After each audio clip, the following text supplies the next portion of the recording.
I speak on behalf of everyone in the coalition government when I say I would rather face 100 duck-sized horses than sit through another speech as woeful as that from the leader of the opposition.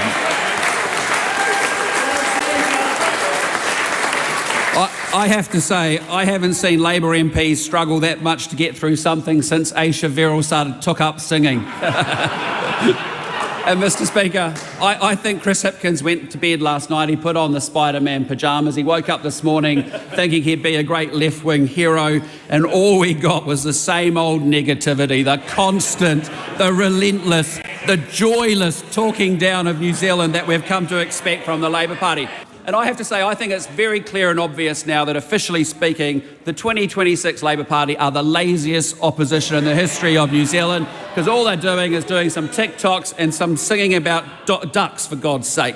Mr Speaker, I think for the sake of the grim-faced members opposite, I truly do hope that Kieran McAnulty does a much better job of that speech next year, because the bar, frankly, couldn't be lower. At the end of the day, I'm telling you, the Labour Party only has one idea. And they've had it for years and they're sticking with it. And it is quite simply spend more, tax more, borrow more. That's it. That's the whole kit and caboodle. That's the whole plan. That's the whole document, the complete policy platform of His Majesty's loyal opposition. That is it. They have a spending addiction that is so fierce, it's going to make a Vegas poker machine blush. It's really that bad.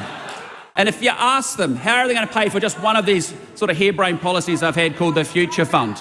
Did you hear it the other day? Barbara Edmonds said, she can't give us any detail on the Future Fund because of the treaty.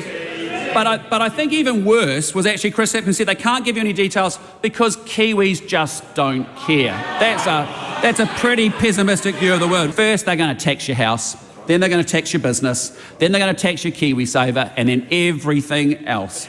And their message is really simple. Their message to Kiwis is really simple. It says, if you're successful, you need to be punished. That's essentially the message that they are giving us here today. Their approach is pretty simple. If you run out of money, just borrow more. If your borrowing gets embarrassing, just tax some more.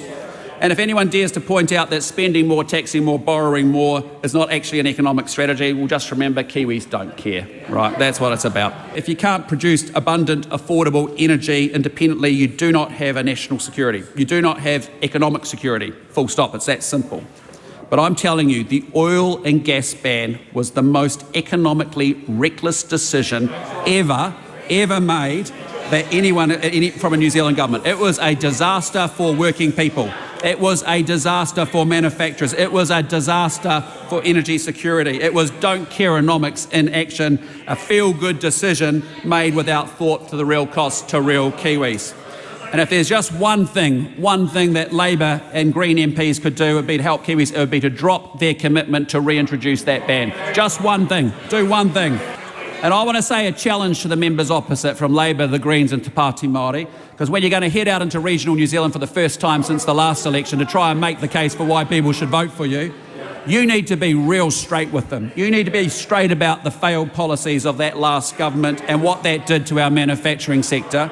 You need to be straight with them about the fact that the livelihoods of working people were sacrificed in exchange for a nice headline about banning oil and gas. And you can't say you care about the cost of living and working people unless you're serious about energy security.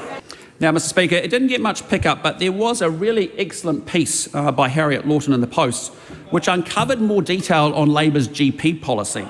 And I think Labour really wants us to know too much about it. But do you know, you won't actually be allowed to choose whether you see a GP or not. No, the Labour government will decide that. And their plan is that you're going to ring them up, tell them what's going on, and then they're going to decide if you're actually allowed to go to a doctor's appointment. And I think if you've paid any attention over the last 10 years to how Labour manages big projects, I just don't think setting up a call centre to triage 26 million GP visits a year is a good idea. And I think the only other thing they didn't tell us was that actually when you ring up, they're going to thin out that call line queue even further because Aisha Verrall's going to be singing that duck song again.